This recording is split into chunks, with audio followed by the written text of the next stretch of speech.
Salam hangat, sahabat satu pena dimanapun Anda berada. Senang sekali saya Amelia Fitriani bersama Mas John Minofri bisa kembali hadir di program Ngobrol Bareng Penulis. Ini adalah persembahan dari Perkumpulan Penulis Indonesia Satu Pena untuk kita sama-sama mengenal lebih dekat para penulis dengan karya-karyanya, dengan buah pikirannya, dengan ceritanya dan juga apa ya, inspirasinya begitu ya. Dan pada episode kali ini kita akan ngobrol bareng seorang penulis dan memang dedikasi hidupnya di bidang literasi begitu ya, puluhan tahun menjadi wartawan dan juga menulis banyak kisah-kisah fiksi begitu. Siapakah beliau, Pak John, Mas John? Iya, Amel. Ini tamu kita, saya pikir sangat istimewa. Ya, dia sudah menulis sejak lama. Bahkan beliau punya clippingan yang puisinya dimuat tahun 72 ya, luar biasa itu. Nah, menulis di Basis itu adalah majalah sastra serius dan karir jurnalistiknya yang panjang sehingga melahirkan buku jurnalisme pada suatu ketika ya. Ini berisi tentang persepsi Pak Eka tentang jurnalisme dan pengalamannya sebagai wartawan. Kita ulik dua hal itu yang lebih banyak, Amel. Kita temui saja Mas Eka ya, saya panggil Mas Eka aja ya. Mas Eka. Apa kabar Mas Eka? Baik, baik, baik, baik. Baik, udah ngopi belum? Udah. Biasanya aktivitas pagi ini apa, Mas? Eh, Biasa aktivitas pagi itu, Kak. Saya sekarang punya aktivitas baru itu sebagai kakek itu kalau kalau hari sekolah itu saya ngantar cucu sekolah. Oh, menyenangkan. Halo. Itu pengalaman yang tidak bisa dirasakan oleh Amelia. Kalau Belum. Amelia statusnya masih cucu dari kakeknya. Dia tiap hari punya kesibukan ngantar cucu ya. Ya, kalau hari jam-jam sekolah. Ya, Ya, umur berapa tahun, Mas Eka? cucu. Hmm. Ya, SMP, SD, masih ya. SMP Hmm. kelas 1, SD kelas Oh, 1. Masih kecil-kecil gitu saya. tapi ada SMP tadi, Iya, kelas 1. Ya, kelas satu. Oh, udah remaja ya. ya. Apa sih apa Mas Eka bedanya punya cucu sama punya anak, perasaan seorang Mas Eka itu apa? Ya, apa ya? Bedanya? Beda ya, cucu. Justru kan begini, kakek itu pada cucunya itu rasanya perasaannya kok melebihi kepada anaknya gitu ya. Perasaan itu loh. Hmm. Dulu waktu awal-awal cucu saya sekolah masuk TK itu pertama-tama itu, bahkan saya sendiri yang minta bahwa saya yang mengantarkan dia ke TK itu soalnya ada perasaan begini. Mengantarkan cucu itu rasanya kayak terapi, hidup kita bersemangat tuh waktu kita lihat ini penerusku, cucuku tuh. Gitu, malah saya sendiri yang minta itu sebenarnya. Biar aku aja yang nganterin gitu ya. Sekolah gitu. Nah, saya lihat cucu di sekolah itu gimana gitu ya. Itu kan terapi itu buat buat orang-orang yang udah usia-usia ini lah Ya usia gitu. muda seperti Pak Eka ya terapi betul. Udah Bang. Padahal waktu punya anak kita nggak anterin ya sekolah ya. Hah? Dulu waktu Pak Eka punya anak mungkin tidak Nah, diantar sekolah ya oleh bapaknya. ya Tapi yang antar. awal-awal ya. Awal-awal. Ya, Lalu awal-awalnya apakah gitu. Pak Eka masih menulis saat ini? Masih Bang, saya masih ada menyiapkan berapa ada apa ya? Ada satu ada dua novel sebenarnya artinya saya pisah-pisah gitu. Tapi masih saya persiapkan. Nggak ada satu kumpulan puisi mungkin sedang dalam proses gitu Bang. Sedang proses anu, sedang dalam proses persiapannya gitu. Ada Kalau dua novel sedang. misalnya Pak Eka Ya. ngomong apa Mas Eka ngomong persiapan menulis itu artinya Hmm. apa? Apa yang dipersiapkan? Mas? Ya artinya sudah saya tulis bahkan belum selesai gitu Bang. Ada Hmm. yang novel itu ada. Jadi saya mungkin agak apa ya? Sebenarnya saya kan bukan kategori penulis produktif sebenarnya. Tapi kalau sedang ingin itu gimana ya kalau saya mau menulis buat dua gitu. Jadi satu belum selesai ini saya masuk ke satu lagi, nanti nyambung lagi begitu terus itu. Jadi sebenarnya nggak fokus, nggak terlalu bagus buat penulis sebenarnya karena dia nggak bisa terlalu fokus dengan satu persoalan. Tapi saya ingin coba gitu, ingin coba, wah ini harus bisa, ini harus dilawan kayak gitu. Saya bilang bahwa ini nggak ya kayak dulu lah, dulu kan mungkin saya pernah katakan kepada kawan-kawan tuh, Bo, apa? Dulu awalnya saya menulis dalam sepi, tapi lama-lama enggak, ini enggak boleh nih, harus dilawan. Kita harus menulis dalam keributan, saya bilang gitu kan ya. Jadi dalam beberapa novel saya itu tertulis dalam suasana riuh rendah, dalam suasana heboh gitu loh, dalam suasana heboh. Itu saya buat ketika masih sibuk kerja di koran kan. Kerja di koran itu kan kerja yang dikejar deadline, yang pikirannya tidak fokus pada satu persoalan gitu. Nah, itu wah ini harus saya bisa dalam situasi kerja begini, saya harus bisa hasilkan sesuatu. Ya makanya menurut saya dalam sepi itu saya pikir harus dilawan juga buat saya ya. Itu tapi mungkin buat teman-teman tidak juga, karena kadang-kadang dalam kesepian itu menemukan hal-hal yang mungkin dalam keriuhan tidak ditemukan mungkin gitu. Jadi dulu menulis dalam Ya, sepi, sekarang menulis dalam keriuhan, kemeriahan. ya, Sebenarnya tulisannya jadi, sebenarnya yang berbeda mindset kita ya. Kita ubah aja ya. ya, ya, Di luar ya, kita nggak masalah sebenarnya ya. ya, ya. Jadi Artinya gitu. sekarang ada beberapa novel yang sedang ditulis bersamaan, cuma belum jadi. Nanti pas jadi barengan dong, 10 gitu ya. Begitu nggak, Bang? Cuma ada dua bang, eh, satu sebenarnya novel saya ingin sekedar kenangan pada kampung halaman aja, jadi mungkin cerita tentang di kampung halaman gitu. Terus yang satu itu tentang ada latar belakang sejarah eh, di Jogja, itu orang-orang Jawa Jogja itu ya. Saya sedang nyusun itu juga gitu. Ini luar Eh, biasa ya, Amel. Mas, Mm-mm. aktif terus. Masih sangat produktif. Tapi saya mau mengajak mundur sedikit, boleh mundur ke belakang, bukan mundur sedikit, boleh, boleh, boleh, mundur boleh. jauh. Banyak. Boleh, boleh, boleh. Mas Eka itu pertama kali tertarik untuk dunia tulis menulis itu kapan? Apa sejak jadi wartawan di tahun 74 atau dari kecil memang suka menulis atau seperti apa sih Mas Eka? Itu mungkin saya boleh ceritain karena itu Boleh saya kelas dong. 3 kelas Boleh. 3 SMP. Panjang Boleh lebar ya? ceritanya, Mas Eka. Nah, itu kelas 3 SMP ceritanya Mbak Amel, Bang John. Hmm. 3 SMP. Itu dulu saya kan waktu SMP saya sekolah di kampung kelahiran saya, Bengkalis itu ya. Mm-mm. Bengkalis Riau. Itu kan dekat sama Malaysia. Dulu di kampung saya itu kan dulu kalau mau dengar siaran RRI itu kan agak sulit. Itu bisanya kan cuma radio Singapura, radio Malaysia. Nah, itu. Ketika itu di radio Singapura itu ada rubrik, sebenarnya itu kan rubrik membuat syair gitu ya. Mm-mm. Apa? Syair Adi. Kalau Hmm. salah ingat saya itu radio Singapura ada rubrik menampilkan syair yang selalu dibacakan tiap tiap minggunya itu. Hmm. Nah, itu saya kelas 3 SMP. Nah, di sanalah saya awal mulai tertarik menulis puisi, dikirim ke media radio. Itu di situ. Gitu. Awal saya menulis. Nah, itu menulis ada beberapa puisi, ada 5 atau berapa kalau tidak salah saya. 5 itu saya kirim. Nah, kemudian satu dipilih dibacakan, itu luar biasa banget. Saya belum belum mengenal media cetak, tapi itu Mm. media radio itu di radio Singapura. Nah, itu awal saya Dibacakan dengan menyebut nama Sutirman. apanya? Eka Adana. Waktu dibacakan itu nama kita kan disebut ya. Ya, itu deh. Dan itu Ketika itu, rasanya indah sekali ya, Mas ya saya Eka ya. kelas 3 SMP, Waktu dengar nama kita disebutkan di radio.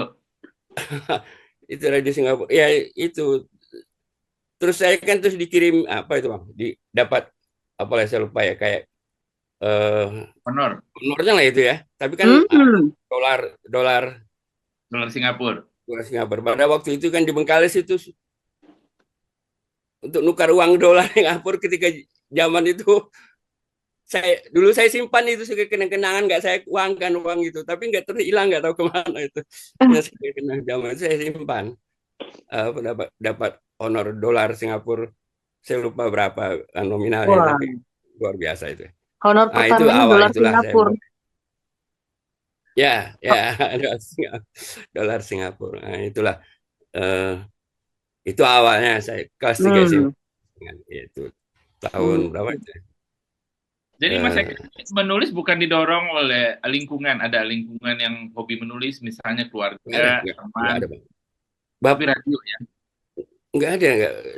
Ya lingkungan saya, ya mungkin dari sekolah, dari mata pelajaran di sekolah itu ya. Itu kan di sekolah aja sebenarnya saya tidak terlalu suka, cuma suka baca. Ada pelajaran-pelajaran bahasa Indonesia itulah saya di sana saya pahamnya di situ lah. Dulu membaca Gurinda, membaca karya Suman Hmm. HS. Awalnya itu kan deh saya di kampung Suman HS kan karena dia kelahiran Bengkalis kan agak populer. Jadi anak-anak Bengkalis zaman sekolah itu ya harus harus baca Suman HS. Kemudian eh, terus terang selain Suman HS ada satu yang sangat mempengaruhi saya sejak bangku SMP itu dalam dunia penulis itu karya N. Hadini. Hmm, Hmm. Nah, pada itu sebuah kapal. bukan waktu itu kumpulan cerpen dua dunia. Saya Oke. ingat betul. Itu jadi saya jalan-jalan di kota saya itu di kota Bengkalis waktu itu kan nggak seperti sekarang lah ya. Sekarang kan sudah kota di era otonomi daerah kan sempat kota terkaya kabupaten terkaya kedua di Indonesia kan itu ya. Nah, kalau dulu kan kayak pulau kecil tempat orang bilang dulu itu tempat orang buang jin katanya anak tidak pulau kecil kan Lanjut dulu kan bawa ya. anak.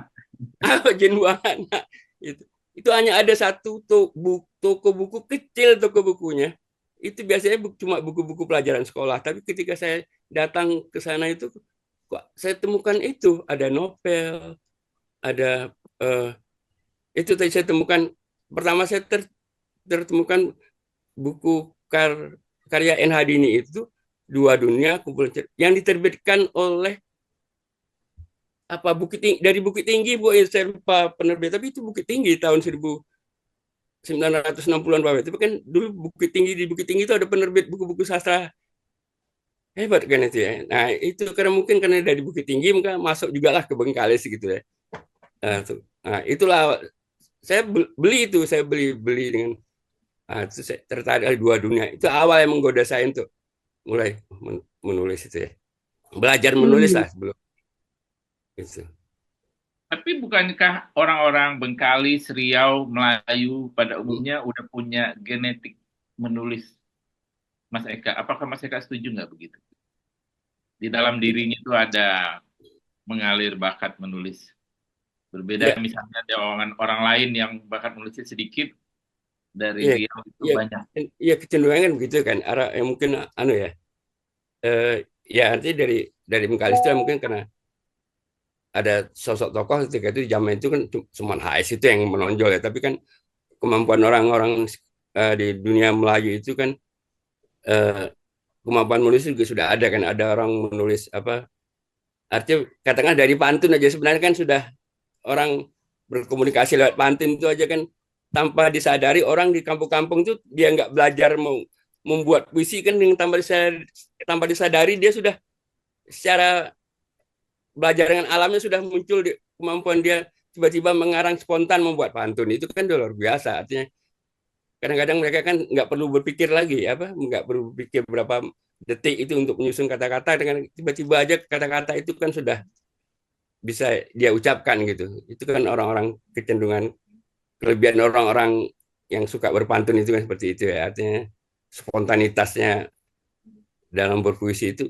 bisa muncul tiba-tiba gitu kan ya gitu. Itu beda betul ya Amel sama kita ya. Kita tuh belajar pantun Iya. susah kayaknya betul ya. Nggak bisa. Ya, ya, ya, ya. Terus setelah itu Mas mendedikasikan pada akhirnya untuk ke dunia tulis menulis itu bagaimana prosesnya tuh Mas? Yes, saya kan terus ceritanya itu dulu saya sebenarnya dari Bengkalis itu sebelum ke Jogja saya sekolah di Kebumen gitu ya. Saya sekolah di Kebumen. Kebumen itu Jawa Tengah masuk Jawa Tengah.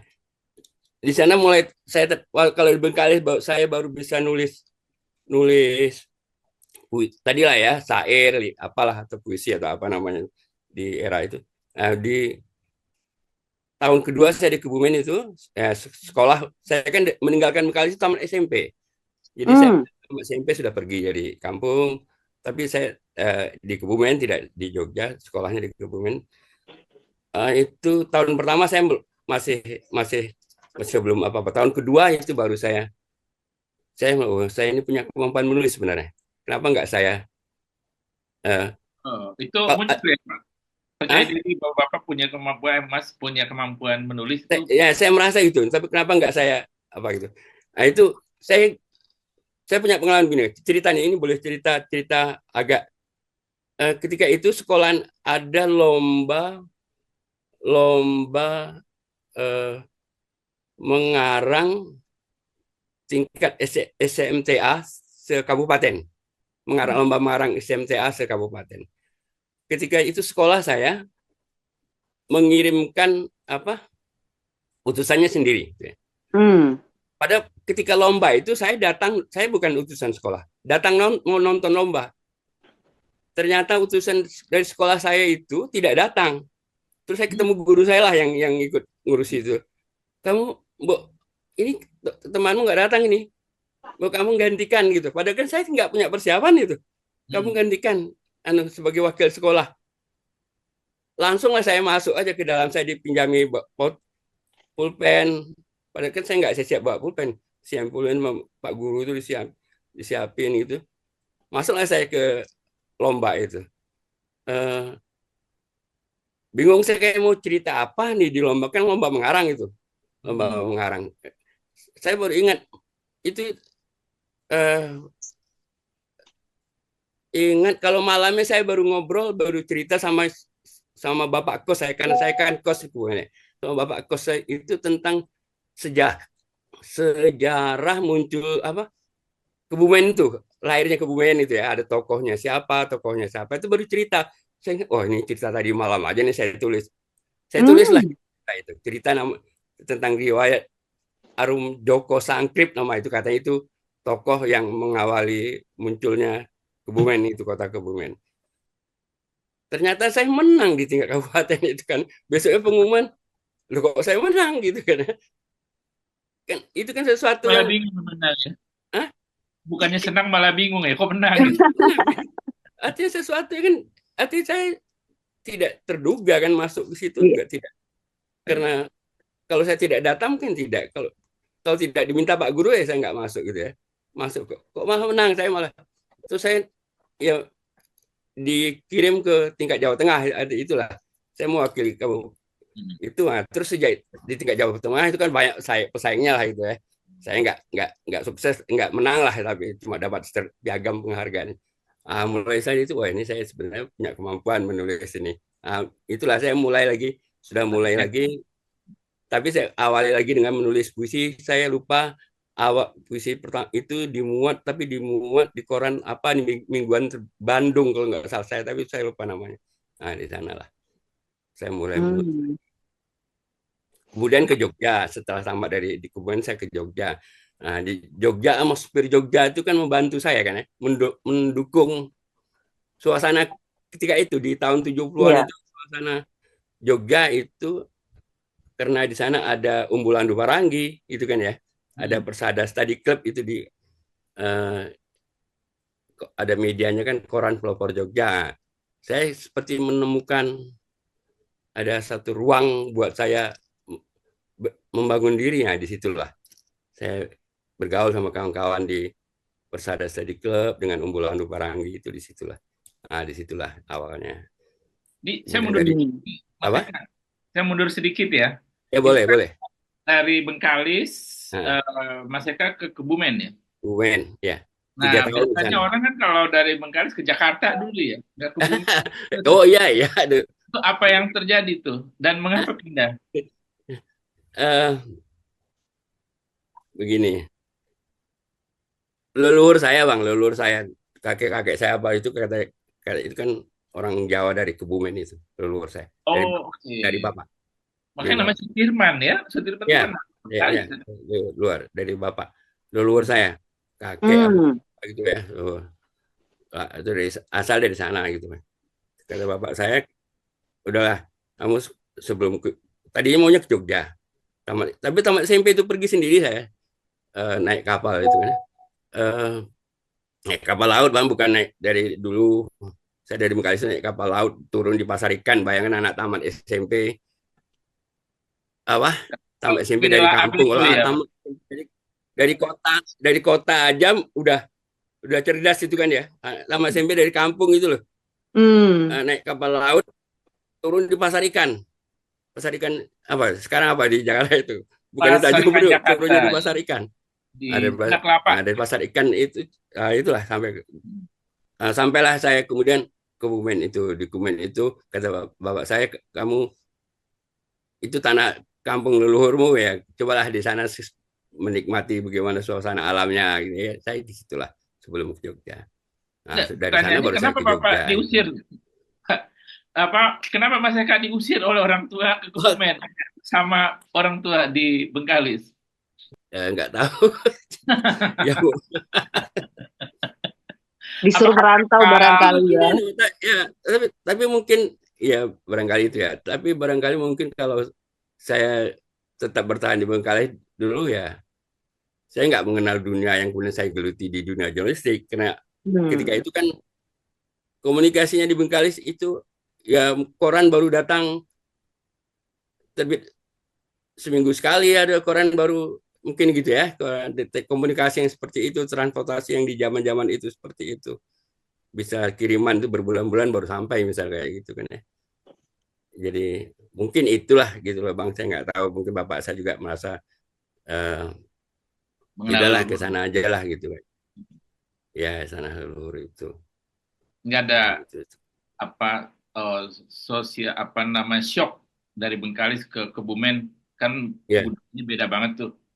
Oleh ya, anak SMP itu saya begini, walaupun Kebumen itu kan tidak selembut Jogja kira-kira gitu ya. Kalau yang kultur Jawa kan ya, orang-orang Kebumen itu kan orang sejenis anu lingkarannya itu yang kayak Banyumasan itu kan ya.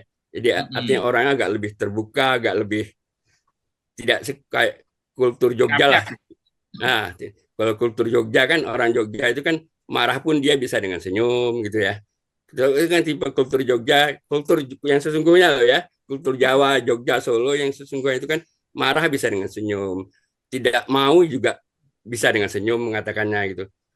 Iya pun dengan senyum. Jadi kadang-kadang orang kalau harus paham betul itu, membaca wajah senyuman orang seorang Jogja. gadis Jawa di zaman saya muda waktu itu, ini senyum suka atau tidak suka kan gitu. Gitu kan harus paham. Nah, Tapi kan membaca wajah gadis ya kalau baru. Kebumen kan agak sedikit enggak, dulu kan harus paham gitu bang. Ini dia senyum pada kita, ini senyum suka atau senyum senyum apa gitu kan. Kalau Kebumen agak beda, agak lebih terbuka gitu masyarakat. Itu saja kesan kawan-kawan itu menganggap saya itu ketika saya datang itu bukan tipe orang halus, agak ini kasar. Saya ingat di kelas itu, saya dirasani cewek-cewek di kelas itu menganggap, wah kasar ya anak itu. Perilaku saya dianggapnya mungkin kena pengaruh Bengkalis itu ya. Jadi mungkin enggak etikanya, mungkin etika dalam konteks Jawa itu kan ya. Orang kalau konteks Jawa itu kan jalan di depan apa itu, mungkin saya enggak, waktu itu agak belum, Beda masih budaya terbawa, ya. gitu masih itu. Pada pada saya, menurut saya udah halus lah dalam konteks orang Bengkalis, orang saya termasuk halus lah ya. Tapi masih dianggap ini kok kasar Kasar. juga ya. Nah, ngomongnya juga kasar. Saya baru nampak agak sedikit lebihan itu di Jogja lah, karena itu. Ya saya harus menyesuaikan dengan kultur Jogja yang tadi, menolak pun dengan senyum, marah pun dengan senyum. Kan orang Jogja gitu ya. Kan ada anekdot itu, orang Jogja itu kalau terpijak kakinya justru yang dia yang minta maaf gitu kan. Nun sewu, nun sewu. Kaki padahal harusnya minta maaf kan yang mijak, tapi dia yang mohon maaf, mohon nun sewu kaki saya gitu. Jangan dipijak. Itu kan gitu. Berarti ini Mas Eka harus menulis buku seni memahami senyum masyarakat Jawa. Oh, ya, Menarik. Guyonan aja Mas Eka. ya itu gue yang saya bilang, saya pernah guyon, kan saya pernah juga ngajar di kampus kan sebenarnya ya. Hmm.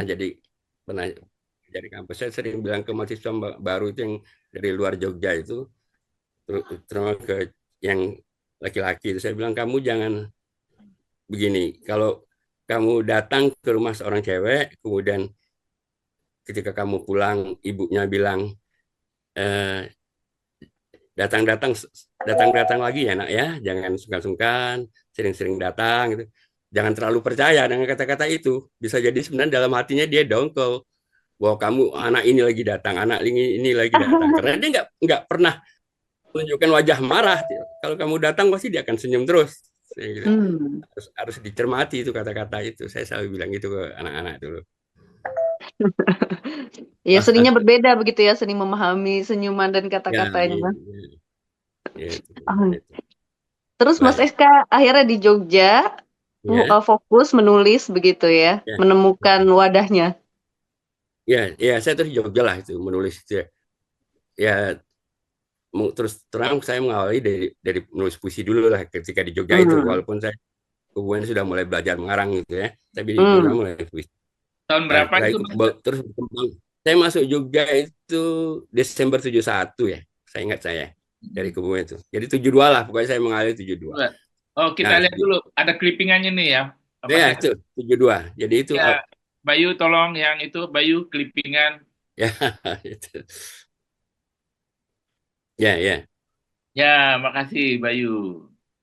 Ya itu. Nah, itu ada salah tulis nama yang di Kompas itu.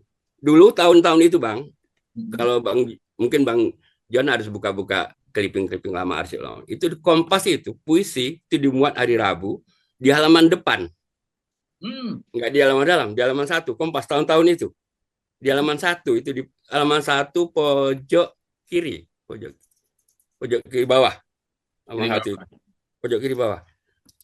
Itu nggak banyak puisi yang ditampilkan, satu atau dua begitu di pojok kiri bawah itu setiap Rabu depan.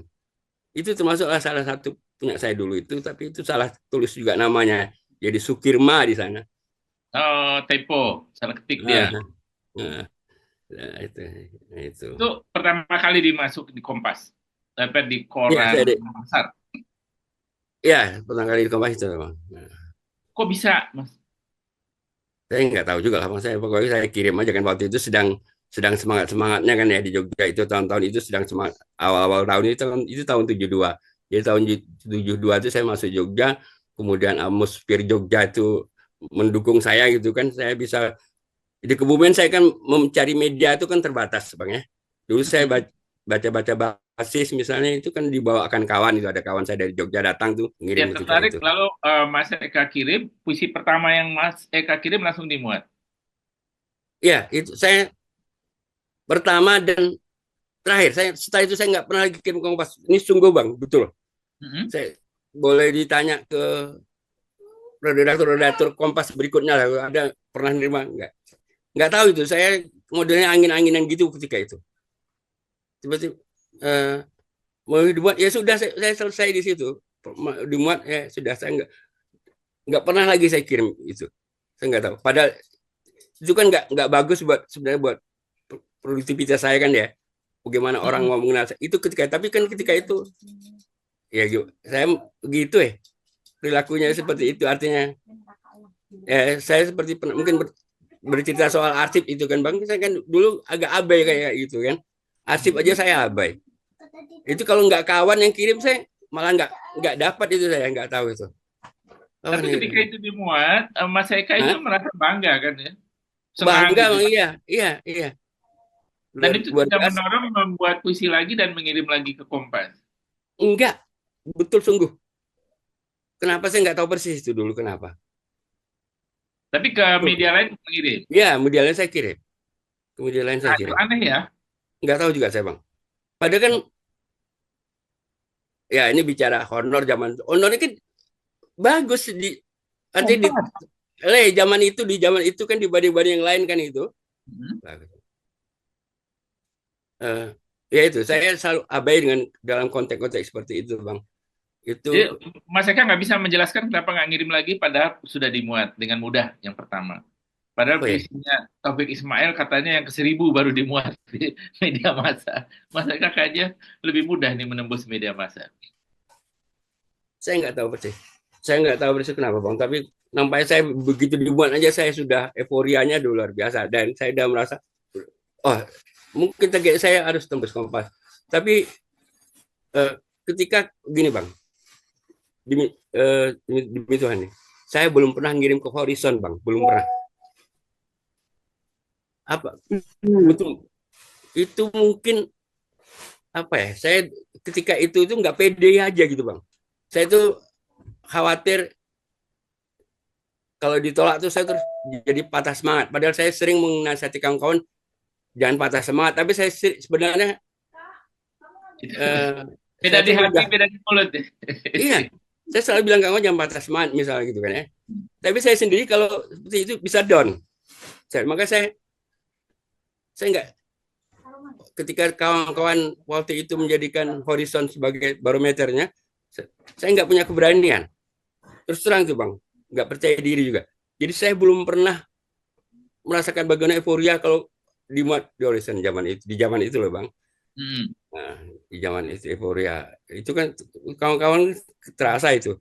Apalagi anak-anak muda di zaman saya itu kan dimuat di sekelas Horizon itu kan euforianya luar biasa. Luar biasa Jadi ya. dimuat di majalah basis saja udah euforianya luar biasa kok. Ketika itu loh majalah basis sebagai majalah kebudayaan itu luar biasa buat saya. Tapi kan sebelumnya Mas Eka nggak punya sejarah ditolak kan karyanya, Sejarah apa? ditolak oleh media. Nggak pernah Gimana? ditolak oleh media kan? Kenapa jadi Ya, takut? nggak tahu juga saya. Ya, Ya, itu lomba aja begitu kan nggak siap bisa ya, menang. ya nggak tahu juga itu bang saya Depan kenapa berapa gitu. kali masuk gitu. Ya, ya, ya. Itu Itu nggak tahu juga saya kenapa nggak punya takutnya di keberanian ke mana? itu. Hah?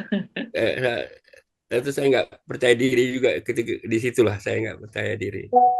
Eh, Luar biasa ya ya, Mas. nggak tahu saya tuh.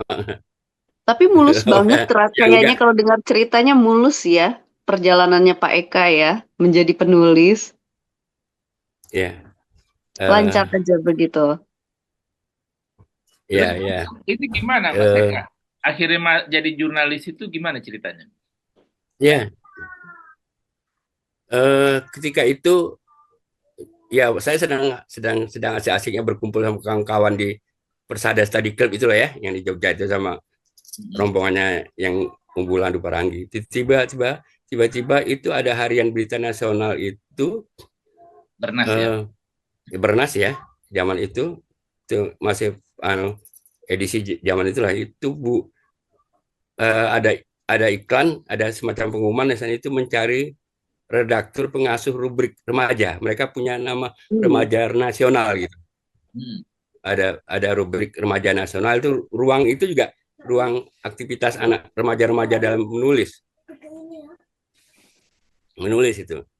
Uh, uh, saya didorong kawan-kawan itu, terutama daftar aja. Padahal itu ya awalnya itu. Awalnya saya agak ragu juga mau masuk karena saya kan nggak punya apa bisa jadi masuk ke kerja redaksi padahal saya tidak punya latar belakang soal kerja koran gitu kan ya gitu daftar aja bang saya daftar ya diterima diterima nah, jadilah saya pengasuh eh, rubrik remaja nasional namanya di koran itu Itu nah di sanalah saya mulai benar kata nah Amel tadi. Mas Eka tuh apa-apa cepat diterima gitu, tapi nggak percaya diri. Katanya. ya itu agak kelemahannya di situ bang selalu eh, berada dalam posisi-posisi yang kadang-kadang aneh seperti itu gitu ya. Hmm. Nah, saya diterima, uh, arti saya dunia jurnalistik saya kan di situ, saya belajar di situ dan terus terang saya di awal itu saya di dunia wartawan itu saya tidak mengawalinya dari bawah artinya gitu kan orang kalau kerja di koran itu kan reporter dulu lah gitu kira-kira ya Ya, lapangan dulu jadi reporter. lapangan dulu lah itu saya itu kan dari awalnya masuk ke pengasuh rubrik remaja kemudian dari proses pergantian saya diangkat jadi pengasuh rubrik ini betul bang halaman yang lain gitu jadi saya ingat langsung juga masuk ke rubrik halaman opini di zaman itu, ya. Terus baru jadi redaktur halaman kota itu. Itu jadi ketika saya jadi redaktur halaman kota itu, Bang, saya memaksakan diri saya sendiri ke lapangan supaya saya merasa punya pengalaman di lapangan itu kayak apa. Jadi saya udah ada redaktur tuh, posisi saya udah redaktur halaman kota. Nah, tapi kan saya tidak punya dasar pengalaman di lapangan. Jalanan tuh kayak apa itu. Saya di sana kan saya merasakan, oh gini ya, pedihnya jadi reporter itu ya. Gajinya kecil kan, gitu kan, dari jajaran kerja itu kan ya. Gajinya kecil, berhujan-hujan, berpanas-panas di zaman itu loh, Bang. Itu kalau berhujan-hujan, berpanas-panas, berlapar-lapar, kan gitu. Sementara redakturnya gajinya agak sedikit lebih banyak pada reporter, duduk di meja, santai, bisa teriak-teriak. Kalau wartawannya nulis nggak bagus, dia bisa teriak-teriak. Kalau reporter, teriak-teriak pada siapa, gitu kan. Nah, saya rasakan dunia itu, Bang. Saya, oh gini ya. Akhirnya ternyata tapi menarik dunia. Karena saya kemudian dari pengalaman menariknya dunia reporter, saya jadi dunia kerja kewartawanan saya jadi lebih luas. Maka saya selalu bilang ke kawan-kawan tuh, dunia jurnalistik itu selain tentu berpengaruh dalam konteks kerja kepenulisan, itu kan kita berada dalam dua lingkup kehidupan, dari dunia yang paling gelap ke dunia yang terang. Saya bilang itu kita berjalan antara dari A sampai ke Z, dari gelap sampai terang, itu dunia. Saya bilang selalu ke wartawan, kita masuk ke prostitusi, bisa masuk ke masjid mendengarkan orang ceramah, bisa masuk ke lokalisasi, ya gitu ya, gitu Bang, antara lain dunia kita. Ya, Amel, ini apa namanya, Mas Eka ini kayaknya dikaruniai Tuhan luar biasa ya. Semuanya mudah. Masuk dunia jurnalistik jadi redaktur. Tadi langsung masuk lomba langsung menang. Kirim ke Kompas langsung dimuat gitu. Kayaknya Tuhan sayang sama Mas Eka nih. Banyak keberuntungannya. Banyak Gitu keberuntungan. Tapi ini Mas Eka keberuntungan ketika dalam jadi dunia tulis. Sorry, ini karena kita bicara keberuntungan. Keberuntungan dalam dunia tulis menulis lagi, Mbak Mel, Bang Ujo. Saya punya pengalaman, saya pernah menulis buku namanya Jurnalistik Dakwah. Jurnalistik Dakwah. Ya. Saya boleh cerita pengalaman bagaimana mengawali menulis. Saya jalan-jalan ke toko buku. Dulu di Jogja itu ada toko buku Sosial Agensi namanya. Sekarang masih ada. Dia juga punya penerbitan pustaka pelajar, itu kan agak populer, ada penerbit di Jogja pustaka pelajar. Saya jalan-jalan ke toko buku cari buku. Tiba-tiba saya di sana ketemulah yang punya toko itu ya, toko buku. Saya manggilnya Cak, agak lupa. Tapi saya waktu itu kan agak kenal dekat. Ngobrol-ngobrol lah saya. Terus tiba-tiba dia tanya, ya dia bilang bahasa Indonesianya kira-kira gini, Mas, sampean punya naskah buku nggak, kira-kira gitu ya kira-kira. Padahal saya belum punya apa-apa, Mbak Mel, nggak punya naskah buku apa-apa. Saya spontan dia bilang, punya, Mas, dia bilang. Buku tentang apa? Nah, saya tanya dulu ke dia. Sekarang buku apa yang sedang ramai di pasaran? Dia bilang buku tentang Islam, gitu kan? Dia bilang buku-buku agama tentang Islam itu sedang ramai sekarang. Itu tahun 90-an, 94 kalau nggak salah ya. 94, 95. Ya, 95. Oh, kalau tentang Islam saya punya. Padahal demi Tuhan saya belum punya naskahnya, belum punya. Saya langsung jawab saya punya. Tapi demi Tuhan saya belum punya. Pede aja ya. Belum, Pak John. Betul, demi saya belum punya naskah itu. Oh, saya punya. Saya spontan saya bilang, apa judulnya? Saya nggak tahu itu, spontan saya bilang, tapi ini tentang jurnalistik, tentang apa? Dunia saya deh. Nama judulnya Jurnalistik Dakwah. Dia yang itu, dia kan punya penerbit, punya toko buku. Nah, bagus itu. Belum ada judul buku, belum ada istilah jurnalistik dakwah itu belum populer ketika itu. Belum ada yang mempopulerkan itu. Jurnalistik dakwah, jurnalistik ya biasa-biasa aja, dakwah. Hmm. publisistik Islam apa, tapi jurnalistik dakwah itu belum bagus itu. Dia bilang itu. Bisa nggak itu 10 hari selesai? Saya tunggu karena dia punya waktu 10 hari untuk supaya buku naskah itu masuk bisa dia cetak bareng-bareng kan gitu kan model penerbit itu supaya supaya dengan hemat ya. biaya kan ya nyetak bareng. Jadi mau nyetakkan sekian buku, tapi waktunya tinggal 10 hari. Bisa nggak sebelum itu naskahnya sampai ke saya? Saya bilang oke, siap gitu. Saya cuma kumpulkan Bang buku itu dari saya kan kebetulan sebelumnya itu kan sering diundang berita materi-materi ceramah jurnalistik lah kira-kira itu ya, ke lembaga-lembaga mahasiswa yang Islam ke apa-apa. Itu saya kumpulkan lagi, saya cuma robah, saya tambahi Islamnya, saya ketik apa, gitu aja Bang. Artinya tapi jadilah kemudian buku itu ya. Tapi tekanannya memang bagaimana supaya jurnalistik itu juga bisa dijadikan alat dakwah, dan tekanan saya di buku itu tidak hanya melulu untuk dakwah Islam, dakwah agama apapun, gitu kan ya. Itu Ya, bisa tapi dakwah dilakukan. itu terminologi Islam kan. Ya, tidak. Tapi kan kesannya kalau sudah bicara dakwah itu kan Islam, bukan begitu kan ya. Jadi kesannya situ jadi pada saya di dalam ya saya tetap kenal karena biar ada agak menggiring Islam, tetap mengutip ayat-ayat dari Islam yang Al-Quran lah. Tapi walaupun sebenarnya buku itu mengajarkan bahwa dakwah agama apapun bisa jurnalistik bisa dijadikan alat untuk berdakwah apapun. Kira-kira gitulah gambarannya waktu itu. Maka itulah Bang, dalam waktu seminggu selesailah saya buku itu saya kumpulkan, saya serahkan ke, maka terbitlah buku itu Bang. Jadi saya walaupun sekarang kalau saya baca itu saya tersenyum-senyum, ini buku teknis banget sebenarnya gitu kan ya. Saya baca, wah ini teknis banget ini. Tapi di era itu mungkin karena tadi judulnya itu belum ada orang membuat jurnalistik dakwah itu, jadi itu kemudian dijadikan buku referensi di fakultas-fakultas dakwah IAIN zaman waktu itu. Luar biasa.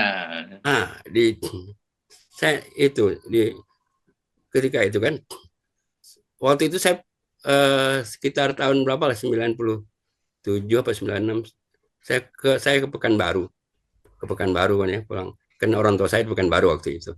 Pekanbaru ya, ketemulah saya di Gramedia buku itu 96 kalau nggak salah saya. Di Gramedia itu ketemu saya buku itu. Oh, apa itu ya? Ya itu kebanggaan penulis ya. Udah bukunya sampai gimana-mana itu bangga gitu. Padahal bayangan saya kan tidak sejauh itu. Terus kemudian saya ngobrol ketemu kawan-kawan yang di IAIN kan baru udah bilang, oh ini buku referensi kami di kampus, dia bilang. Ternyata buku yang dibuat dengan cepat, dengan apa? Gaya gitu bisa jadi referensi. Saya bilang, terus Bang, ini cerita. Berkat buku itulah saya kemudian jadi dosen di Fakultas Dakwah dan Komunikasi UIN Sunan Kalijaga. Wow.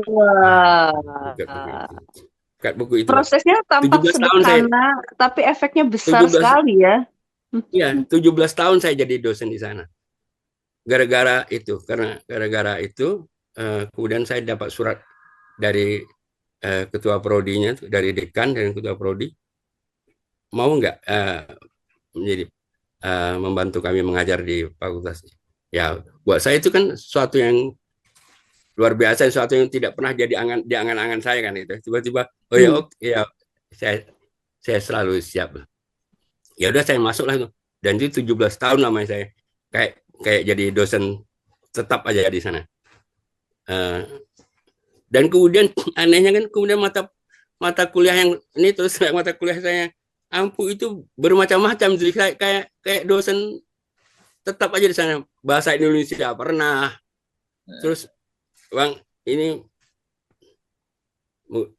mungkin mahasiswa saya, kalau mantan mahasiswa saya kalau dengar ini agak anu juga, mungkin agak nggak nyaman juga. Sampai saya mengajar mata kuliah sinematografi Bang. Apa pada latar belakang saya sinematografi? Nggak ada. Tapi ketika ketika itu ada dosen sinematografi dari ISI dipanggil, sudah oke. Tapi ternyata tidak jadi. Padahal kuliah sudah mau jalan. Udahlah, darurat. Awalnya darurat. Bisa nggak sinematografi? Saya langsung, harusnya saya bilang nggak bisa kan. Tapi saya bilang insya Allah bisa lah. Ya, saya harus belajar, terus cari referensi tentang film lah, macam-macam itu. Saya kumpulkan lah. Awalnya gitu. Saya pikir cuma 1 semester itu kan, karena sebagai pengganti. Cuma pengganti dosen yang tidak siap tadi itu. Tapi ternyata bersemester-semester sampai lama gitu. Karena ya seperti itu.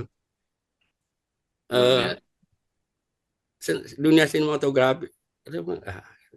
Tapi berbekal buku aja saya tuh baca bukunya Seno, Gumira, baca bukunya siapa. Begitu kan namanya. Semua diawali dengan kata bisa, diawalin bisa dulu. Iya, jadi saya setelahnya baru dicari tahu caranya. Iya, bukan hanya bisa, Mel, diawali dengan kebohongan ya. Kebohongan yang bawa keberuntungan ya. Jangan katakan tidak bisa. Saya katakan bisa. Oke, selalu bilang oke, oh siap, saya ada. Padahal tadi Bang, bohong sebenarnya kan sampai saya belum siap.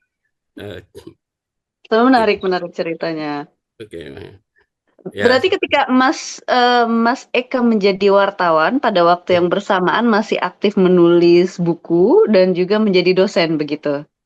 Ya, saya menulis buku terus terang ya diawali dari kewartawanan. Menulis buku itu, format buku sesungguhnya itu ya mungkin dari jurnalistik dakwah itu ya, 95 itu ya. Sebelumnya belum, 95 itu. Tapi awal itu sudah era 90-an lah ya. Saya kan ya saya menjadi wartawan itu kan awalnya 74 itu. Nah, sudah 90-an saya sudah. Tadi sebagian besar novel saya itu saya tulis dalam situasi kerja yang hiruk pikuk itu, Mbak. Saya sudah dalam posisi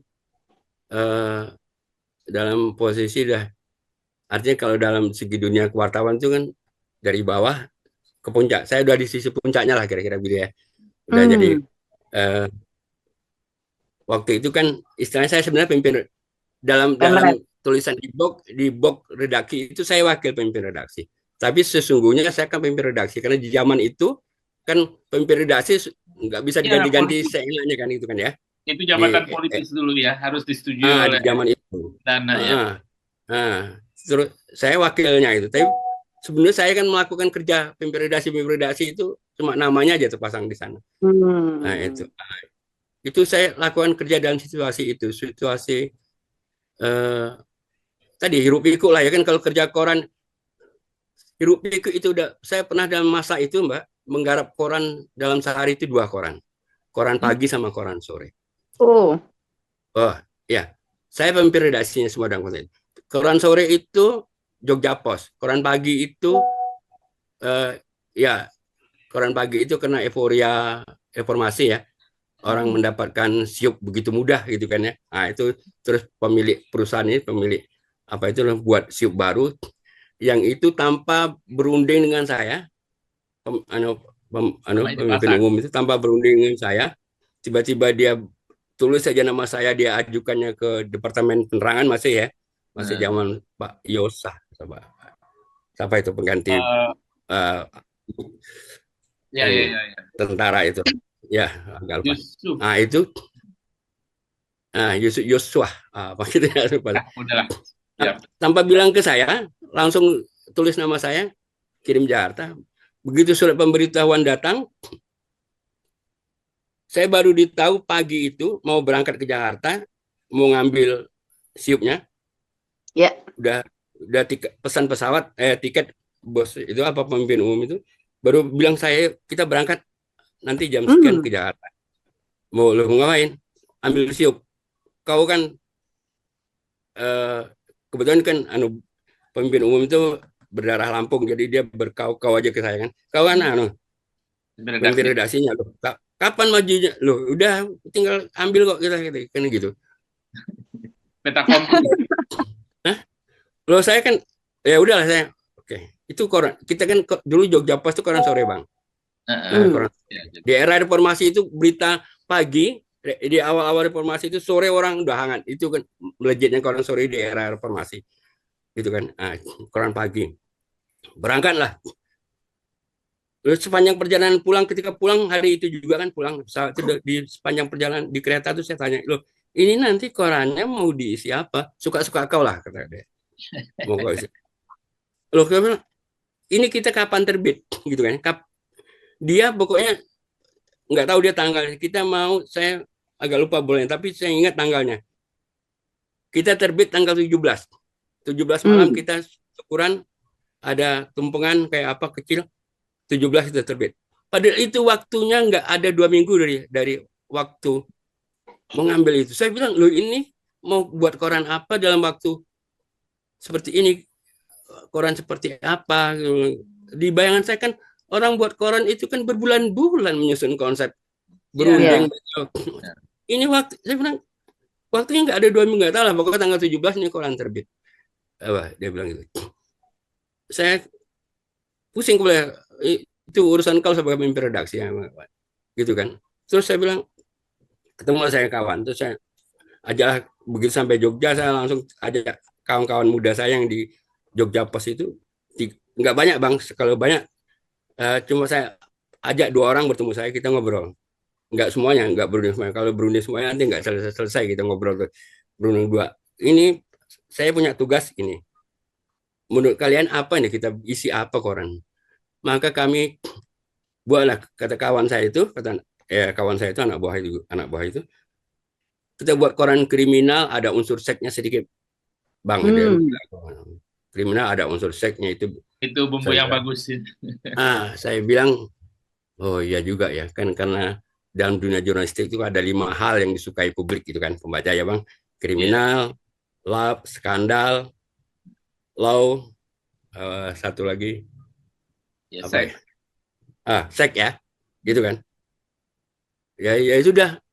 Kalau gitu kita bercerita seputar itulah, tapi yang jangan yang vulgar kira-kira gitu kan ya Pak. Ya akhirnya seperti itu Pak. Akhirnya ya udahlah, nggak ada pilihan lain. Kemudian situasi politik itu juga mendukung. Situasi politik ketika itu kan selalu hangat dengan informasi berita. Di era awal-awal menjelang reformasi, kemudian reformasi itu kan hangat terus berita, nggak ada habis-habisnya. Hangat, itu mendukung situasi itu kan. Ada konflik terus itu bang. Konflik itu kan itu menarik buat orang. Konflik politik. Oke. Skandal itu bagaimana politik jadikan berita skandal. Gitu. Jadi skandal kan tidak hanya skandal seorang urusan laki-laki sama perempuan. Politik juga banyak skandalnya. Di sana lah. Ya. Lalu bagaimana Mas Eka mengelola 2 koran sekaligus itu? Aduh bang, ya gimana? Saya nyaris tidak pernah pulang, itu mau pagi baru saya sampai rumah. Artinya begini, sebenarnya bisa pulang kan begitu. Artinya saya bekerja itu harusnya kan sampai jam 12 malam lewat itu pulang. Tapi saya ini nggak bisa nih pulang. Saya harus cari hiburan kayak gitu. Habis lewat jam 1 malam saya pasti ke bagaimana menyanyi bang, itu bang, cari-cari tempat musik menyanyi, itu aja kerjanya. Sanalah saya mulai gemar menyanyi gitu. Nanti pulang mau pagi sampai ke rumah tidur sebentar, nanti tersiksa sebenarnya tersiksa tapi puas juga. Untungnya itu kan nggak berlangsung lama lah koran yang satu itu. Mungkin publik sudah reformasi sudah agak berkurang, nggak ada lagi isu-isu yang menarik. Ya, mungkin itu yang koran agak pagi. Kalau enggak kan udah kacau saya. Bagi Mas Eka itu untung dia nggak berlangsung lama, tapi bagi investornya, waduh. Ya, buat saya itu, ya saya juga berterima kasih sama investor, dia terlalu percaya dengan saya, walaupun sebenarnya saya kemampuan kan tidak sebatas itu kan ya, artinya. Ya kemampuan kita orang yang melihat, Mas Eka bukan kita yang melihat kan? Iya. Itulah bang. Tadi nulis buku gitu. Saya kan waktu itu gini, ini yang koran satu, yang koran pagi itu bang ya, yang isinya tentang dunia 5 hal tadi itu ya. Itu saya tuh ke pasar bang. Ada satu pasar di Jogja itu, saya ingat itu pasar Demangan. Itu saya ajak loper. Saya mau tahu kerja loper. Loper yang di pasar Demangan itu, dia punya pelanggan 300 orang, setiap pagi harus setor koran itu, pedagang-pedagang. Buat saya itu, saya menyaksikan sendiri, luar. Para pedagang di pasar menenteng itu. Koran. Iya, artinya buat saya kan luar biasa, Bang. Artinya itu pedagang di pasar ada 300 pelanggannya di pasar. Tapi mungkin, Bang, saya tidak ingin mengatakan mungkin saya salah.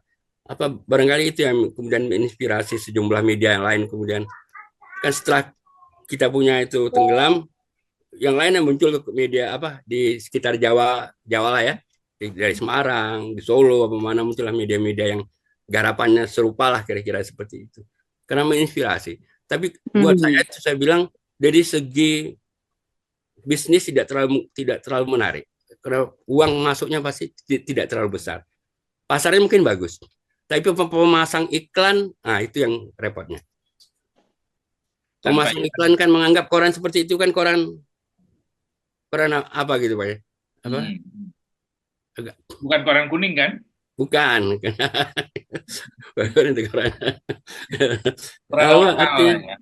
Pemasang iklan mungkin cuma iklan kaset gitu. Ketika itu bang saya ingat ya, iklan dulu kan masih gencar di iklan kaset dari Jakarta itu kan ya. Iklan kaset, iklan apa, iklan obat kuat, iklan paranormal, ya itu yang model-model begitu lah. Tapi iklan mobil belum masuk, Pak. Belum masuk lah. Belum masuk lah. Belum. Yang besar-besar.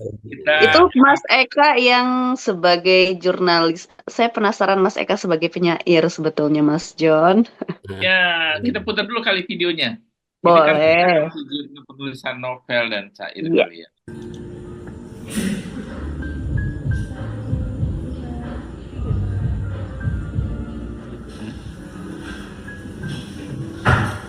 Pak Sudirman ya keadaan. Aku mau buat novel tentang Pamalayu, tapi dengan konsep menjemput cinta, aku bilang. Aku konsepku lebih pada menjemput cinta. Kenapa menjemput cinta itu? Terus kan dua putri Dharmasraya itu, Dara Petak dan Dara Jingga itu kan dibawa ke Majapahit itu ya. Yang satu diperistri oleh Dara Petak kalau nggak salah saya ya, diperistri oleh Raden Jaya. Kemudian Dara Jingga itu diperistri oleh salah satu dulu panglima yang ke sana itu. Jadi raja berikutnya setelah Raden Wijaya berganti Jaya Negara itu kan anak dari Dara Petak itu.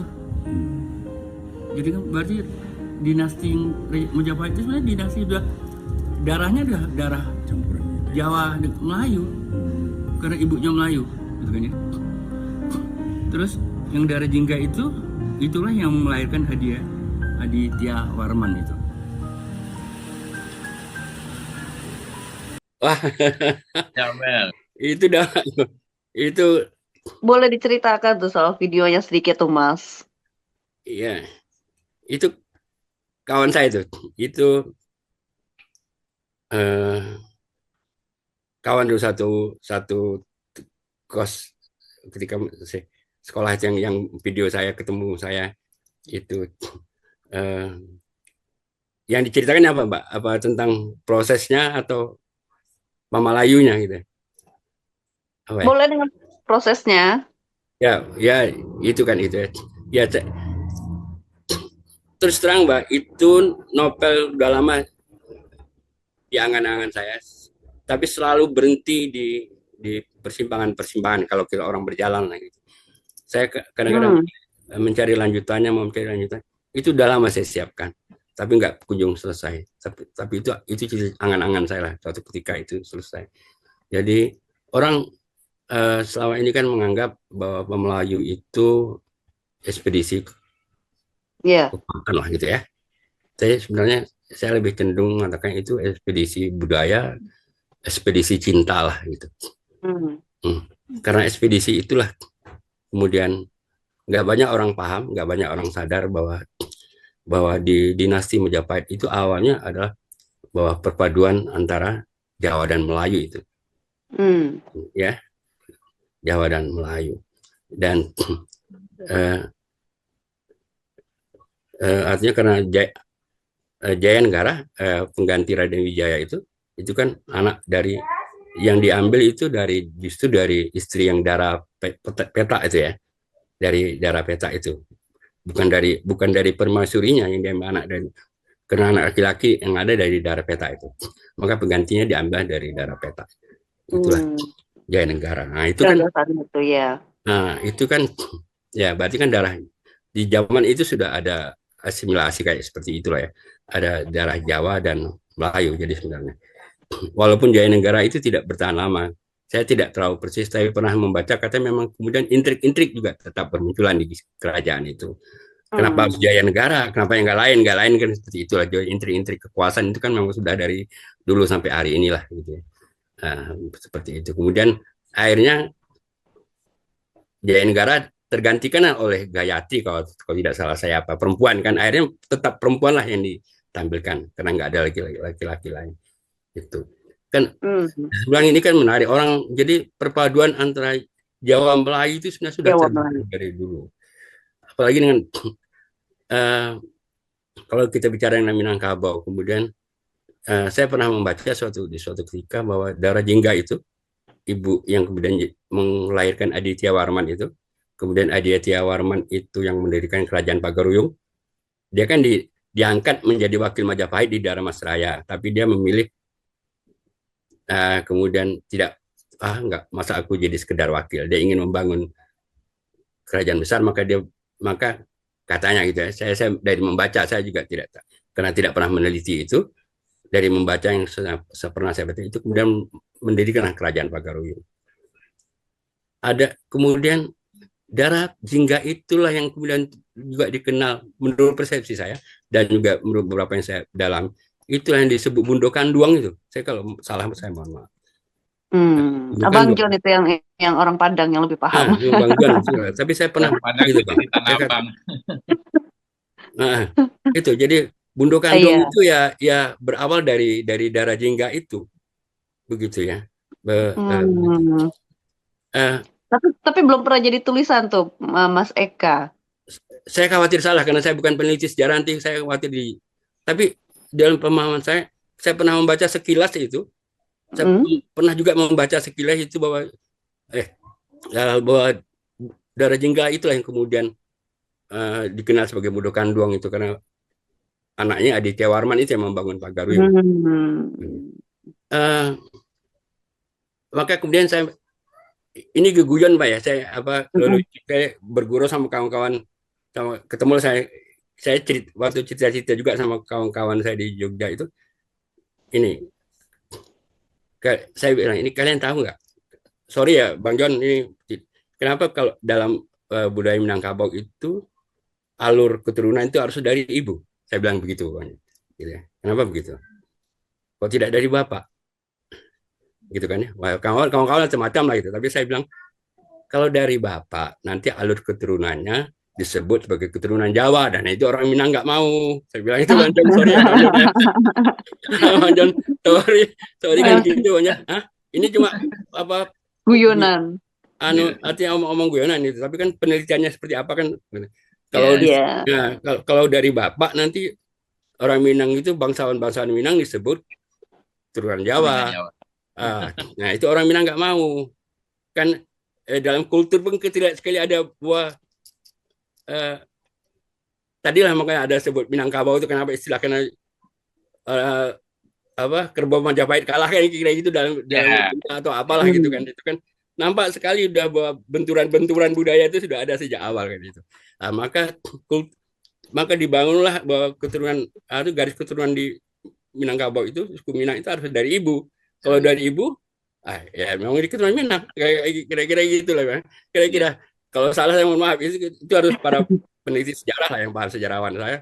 Ini gini sama kawan-kawan gitu. Tapi kan saya kan belum pernah baca juga para sejarawan kita menulis begitu ya Bang John ya. Iya. Kelihatannya ya, saya nggak saya yang salah, saya kurang, tapi kelihatannya tidak. Tapi gini, gitu. apa namanya? Kira-kira itu saya bilang ini menarik.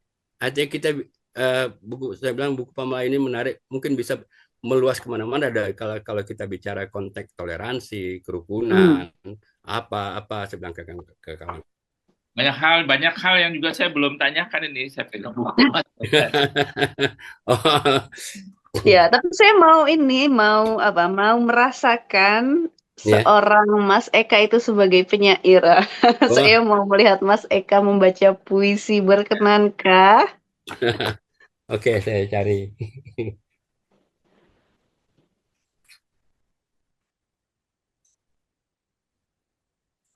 Ntar. Oh, baiklah. Ini kan ada Bang John tuh dari eh, Sumatera Barat, Minang ya Bang John ya. Ya. Eh, ini ada judul puisi saya. Ini dulu saya buat ketika ada bencana apa ya di Sumatera Barat ya. Eh, Geludu, banjir, tahun 2009 itu kalau nggak salah saya. Apa ya? banjir. Nah, judulnya Surat buat Upik. Nah, itu banyak. Surat buat Upik. Sudah kubaca ceritamu tentang duka yang tiba-tiba menyeruak menjelang senja. Langit di sini runtuh, katamu. Aku terhenyak dalam keluh. Sudah kubaca kisahmu tentang derita yang menyesak di dada-dada pilu. Hidupku kini terlunta dan papa jeritmu. Aku tersayat dan luka. Sudah kurasakan pedihmu yang mengiris bagai sembilu. Izinkan aku berdoa untukmu. Ya, itu Bang, surat buat Upi Oktober 2009. Wow, terima kasih banyak Mas Ya, Sutirman Eka Ardana. Ngobrol dengan Mas Eka ini banyak yang bisa digali. Untuk sisi jurnalistiknya aja panjang, belum sisi akademis, belum lagi sisi penyairnya begitu ya. Tapi menyenangkan berbicara dengan Mas Eka dan banyak hal yang bisa kita pelajari, bisa kita tangkap dari cerita Mas Eka. makasih Mbak Sukses Mel, selalu Mas makasih. Eka, kami menantikan Amin, karya-karya amin. terbarunya. Semoga sehat senantiasa. Amin, amin, amin. Akhir Ya. kata, Ya, amin amin ya terima Rabbal. kasih. Salam Bang John, ya. Ya, Selalu. sehat selalu, Mas Eka. Oke, Bang John, Karena sehat saya selalu. Akhir ingin kata, menunggu terima kasih. buku yang Ya, terakhir yang tentang kampung halaman ya. Iya, oke Bang John. Apa jadinya? Ya, segeralah Bang John. Oke. Oke, makasih Mas Eka. Ya. makasih. Akhir kata, semoga Ya, banyak hal yang bisa diambil bagi sahabat Satu Pena. Kita jumpa lagi di episode lainnya, tentu dengan tokoh-tokoh luar biasa yang tidak kalah sesuai. menarik. Sehat Ya. selalu. Akhir kata, salam sehat, salam Satu Pena, dan sampai jumpa.